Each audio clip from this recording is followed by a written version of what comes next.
नमस्ते। आज हम क्लास 12 का चैप्टर नंबर 4 है। उसके प्रीवियस लेक्चर में अपन ने सारणिक के बारे में डिटेल से जाना और सारणिक क्या होता है, सारणिक का प्रसार कैसे किया जाता है और सारणिक में माइनर्स क्या होते हैं, उप सारणिक क्या होता है, सहखंड कैसे प्राप्त करते हैं, वो सब अपन ने देखा। और प्रथम क्रम, द्वितीय क्रम, तृतीय क्रम की सारणिक का मान निकालना सीख लिया। अब अपन एक्सरसाइज के कुछ क्वेश्चन करते हैं, किस तरह से इस क्वेश्चनों को सॉल्व किया जाता है। सबसे पहले एक्सरसाइज 4.1 आपके आरबीएससी बुक्स में 4.1 का पहला जो क्वेश्चन दे रखा है वो क्वेश्चन क्या देखते हैं अपन। k के किस मान के लिए सारणिक k2 4 -3 का मान शून्य होगा। यदि आपको गिवन है क्वेश्चन में सारणिक की जो वैल्यू है वो क्या है, शून्य, तो आपको अननोन जो k है उसका मान ज्ञात करना है। तो इसके लिए अपन क्या करेंगे, द्वितीय क्रम की सारणिक है उसको सॉल्व करके उसका मान निकाल लेंगे और k की वैल्यू फाइंड कर लेंगे। कैसे देखते हैं क्वेश्चन नंबर 1 में k के मान गिवन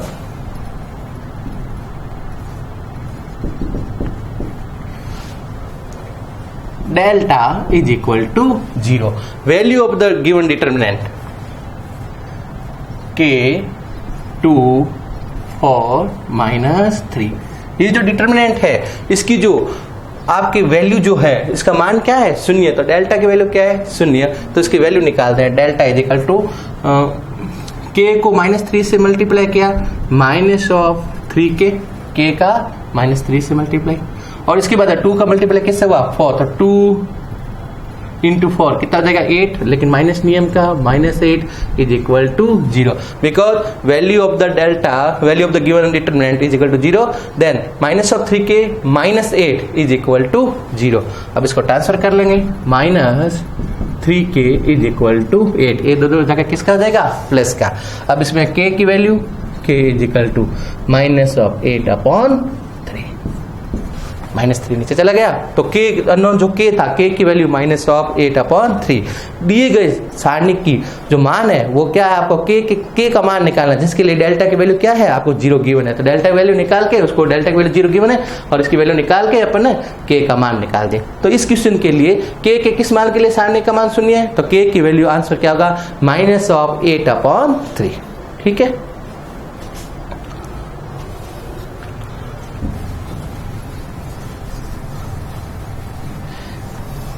इसके बाद में आपका इसे थर्ड क्वेश्चन है, यदि सारणिक 2 3 yx बराबर 4, इस सारणिक की वैल्यू क्या है, 4 के बराबर, तथा सारणिक x y 4 और 2 इसकी वैल्यू 7 है, ये आपको गिवन है। तो x तथा y का मान ज्ञात कीजिए। ये सारणिक की वैल्यू गिवन है, आपको x अननोन जो वेरिएबल x और y है उसकी वैल्यू निकालनी है आपको। तो सबसे पहले क्वेश्चन नंबर 3, गिवन 2 3 yx वो किसके इक्वल है, 4 के इक्वल। तो फर्स्ट, तो सबसे पहले इसको सॉल्व करते हैं। 2 को x से मल्टीप्लाई किया 2x, -3 को y से मल्टीप्लाई किया 3y, वो क्या हो जाएगा, 4। Equation number 1। इसको सॉल्व करके 2x -3y वो किसके इक्वल हो जाएगा, 4। ये तो इक्वेशन नंबर 1 हो गई। सेकंड में आपको और गिवन है x y 4 2, इसकी वैल्यू 7 के इक्वल है।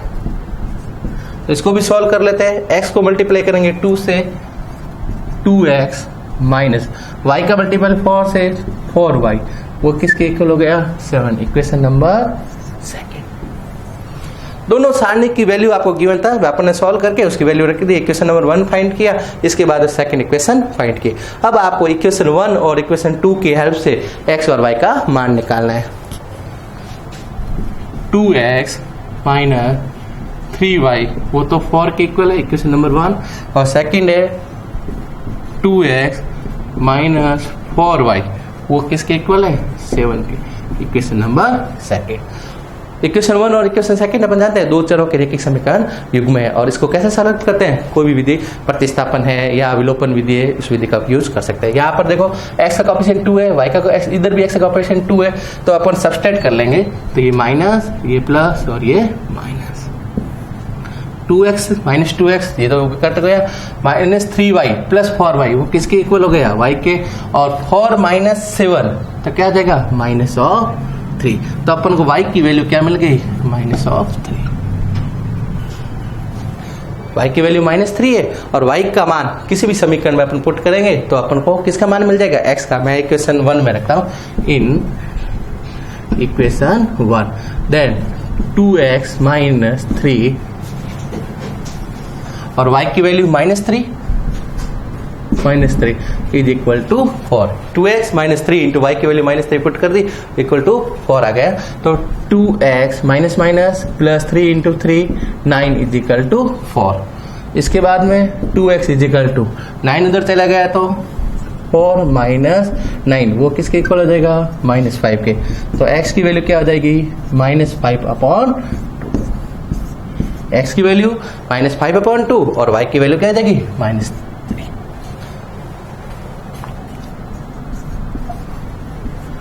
तो इस तरह से दिए गए जो क्वेश्चन आपका था, इस सारणी की वैल्यू 4 के इक्वल है और दूसरी सारणी की वैल्यू 7 के इक्वल है। इन दोनों से अपन दो इक्वेशन प्राप्त कर ली और इस इक्वेशन को सॉल्व करके अपन ने y और x का मान प्राप्त कर लिया। ठीक है, समझ आ गया। इसके बाद में एक और क्वेश्चन आता है अपना,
क्वेश्चन नंबर जो 5th है एक्सरसाइज 4.1 का, इसमें आपको गिवन है प्रथम स्तंभ के अवयवों की, प्रथम स्तंभ इन अवयवों की उपसारणिक तथा सहखंड लिखिए। इन जो अवयव है इनकी आपको उपसारणिक लिखनी है और क्या लिखना है, सहखंड। सबसे पहले प्रथम स्तंभ की बात है,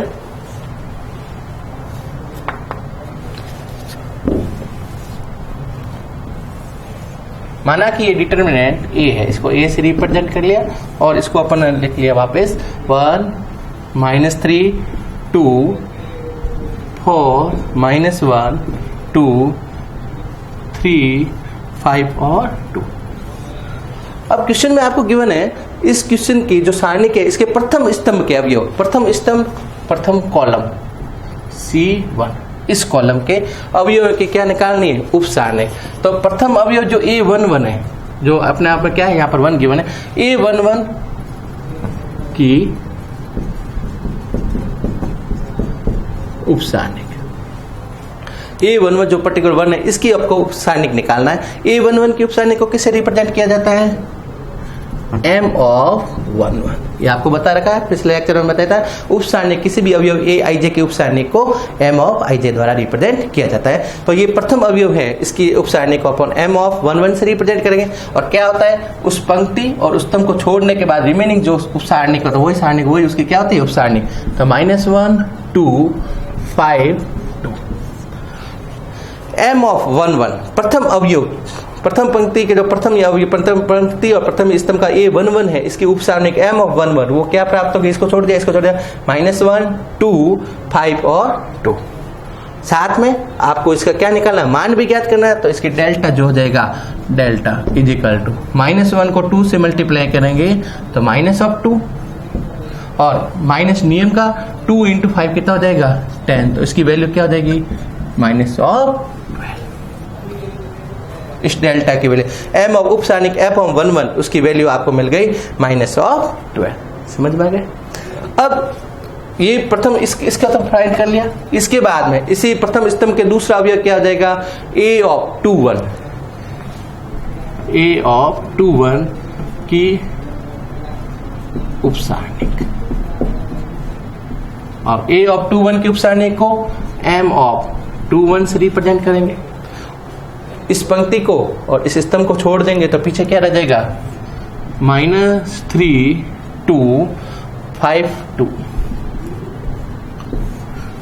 इस अवयव की 4 की, तो इसकी संगत स्तंभ और पंक्ति को दोनों को छोड़ दिया, पंक्ति और स्तंभ दोनों को, तो -3 2 5 और 2, ये क्या हुआ, m(2)(1) द्वितीय पंक्ति का प्रथम अवयव की उप सारणिक। और इसका वैल्यू क्या आ जाएगा, m(2)(1) का मान डेल्टा इजिकल टू -3 को 2 से मल्टीप्लाई किया तो -6 और 5 को 2 से मल्टीप्लाई किया तो -10, माइनस किसका, नियम का। तो आंसर क्या आ जाएगा, -16। इसकी वैल्यू भी मिल गई, प्रथम की वैल्यू, और ये क्या हुआ, सेकंड की वैल्यू। इसके बाद में m ऑफ इसे का m(3)(1), तो इसकी उप सारणिक क्या आ जाएगी, इसको छोड़ दिया तो -3 2 -1 और 2, और इसका मान क्या हो जाएगा, डेल्टा इज इक्वल -3 को 2 से मल्टीप्लाई किया तो -6, फिर माइनस अपने नियम का, और -1 को 2 से मल्टीप्लाई किया तो -2। तो आंसर क्या हो जाएगा, -6 माइनस प्लस ऑफ 2, तो आंसर डेल्टा हो जाएगा आपका -4। तृतीय पंक्ति का प्रथम अवयव 3 है, उसकी संगत उप सारणिक -3 2 -1 और 2, और इसको मल्टीप्लाई करें -6 और माइनस प्लस 2, तो ये हो गया -4। तो इस तरह से अपन ने प्रथम स्तंभ के अवयव की क्या निकाल लिया, उप सारणिक निकाल ली। अब इसकी बाद में अगला क्वेश्चन है, उसका मान भी फाइंड कर लिया, सखंड भी लिखिए। सखंड क्या होता है, -1 की पावर i प्लस j के हिसाब से यदि आप उसके आगे उप सारणी के आगे चिन्ह लगा देते हैं तो वो क्या बन जाता है, सखंड। तो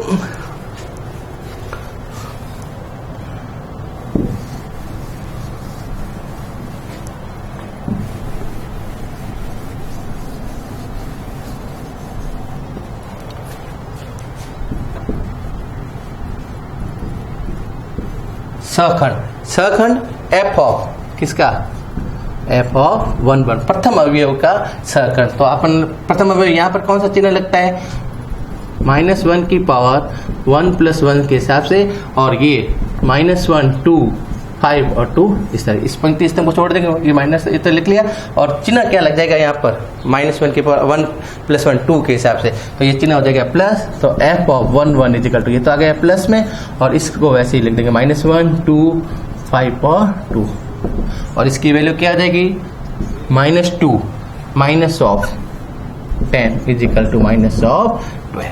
चिन्ह यदि चिन्ह लगा देते हैं i प्लस इस हिसाब से, तो वो जो उपसारणिक के आगे चिन्ह लग जाता है तो वो क्या बन जाता है, सखंड। तो f(1) उसकी वैल्यू क्या मिल गई, -12।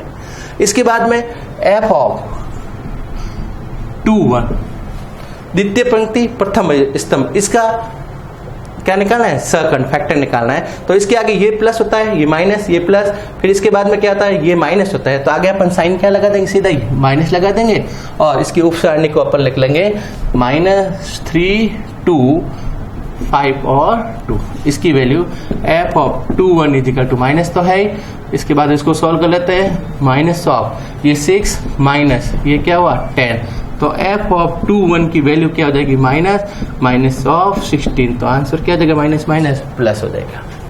ये ये सखंड मिल गया, और सखंड की वैल्यू क्या हो गई, 16। इसके बाद में तृतीय पंक्ति का प्रथम स्तंभ जो इसका ये है, इसकी क्या निकालनी है अपन को, सखंड फाइंड करना है। तो इसको सखंड को f(3)(1) से रिप्रेजेंट करेंगे।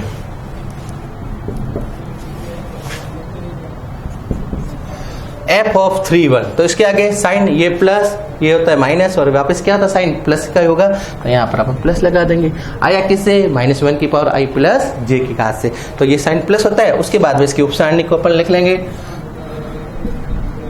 -3 2 -1 और 2, इस पंक्ति, इसको छोड़ दिए -3 2 -1 और 2, आगे साइन कौन सा लग जाएगा यहाँ पर प्लस का साइन, तो f ऑफ 3 1 की वैल्यू आपके प्लस तो है ही, ये तो वैल्यू जो हो जाएगी आपके -6 माइनस माइनस प्लस और ये क्या हो जाएगा 2, तो आंसर आ जाएगा -4। क्वेश्चन में ये गिवन था आपको सखंड प्रथम पंक्ति सॉरी स्तंभ, जो प्रथम स्तंभ है उसके अवयवों के सखंड फाइंड करना है, तो अपने सखंड फाइंड कर लिया, साथ में उनका मान भी ज्ञात कीजिए, तो उसको अपन सॉल्व करके अपन क्या निकाल लिए, तीनों के मान निकाल दिए। इस तरह से बोर्ड में जो क्वेश्चन आता है तो उसमें अपन आराम से कर सकते हैं।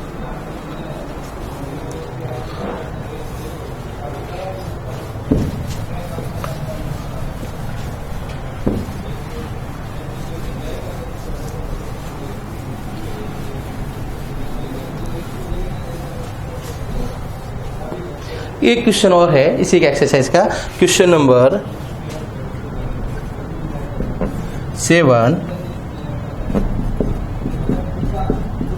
To prove 1ab minus of a 1c minus b minus c 1 is equal to 1 plus a square plus b square plus और c square।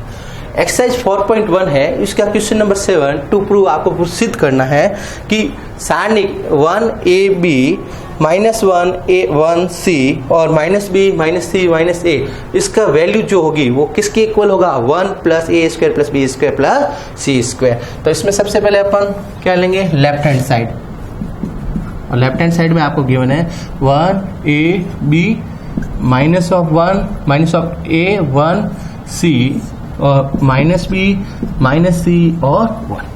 Left hand side से स्टार्ट करते हैं अपन। अब क्या करेंगे, ये जो सारणिक दे रखी है तृतीय क्रम की सारणिक, इसके वैल्यू निकालते हैं। तो अपन जानते हैं इसकी वैल्यू क्या होगी, 1 प्रथम अपन पंक्ति के हिसाब से निकालते हैं, तो 1 इंटू इस 1 को 1 से मल्टीप्लाई किया तो 1 माइनस अपने नियम का तो माइनस और c को माइनस c से तो माइनस ऑफ c और माइनस अपने नियम का तो माइनस माइनस क्या हो जाएगा प्लस, और c इंटू सी क्या हुआ c स्क्वायर। इसका इसके बाद में a के लिए अपना क्या लगाएंगे, इसके माइनस ऑफ a इंटू ये पंक्ति और ये स्तंभ छोड़ देंगे, तो -1 का 1 से मल्टीप्लाई -a का 1 से मल्टीप्लाई हुआ तो माइनस ऑफ a।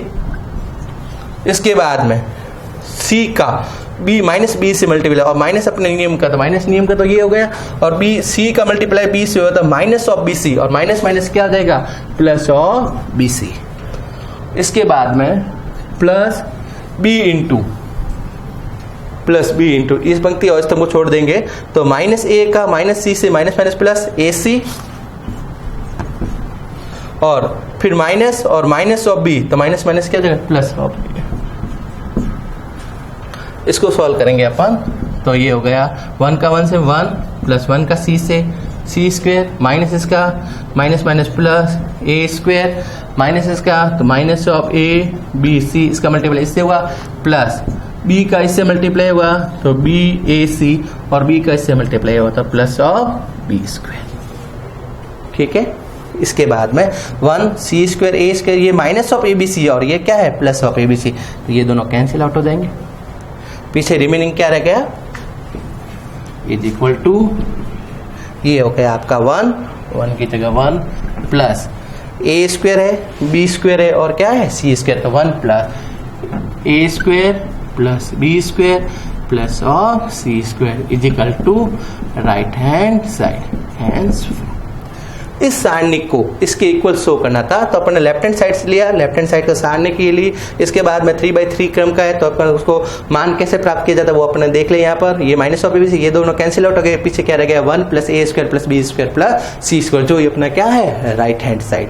तो ये लेफ्ट हैंड साइड किसके इक्वल हो गई, राइट हैंड साइड। इस तरह के जो प्रूव दैट के क्वेश्चन होते हैं उसको अपन लेफ्ट हैंड साइड लेके सॉल्व करके और फाइंड कर लेते हैं। तो इस तरह से जो सारणिक है बहुत ही इजी चैप्टर है, बिल्कुल सिंपल चैप्टर, अपन कुछ प्रॉपर्टी ध्यान में रखें और आराम से सॉल्व करके प्राप्त किए जा सकते हैं। Thank you.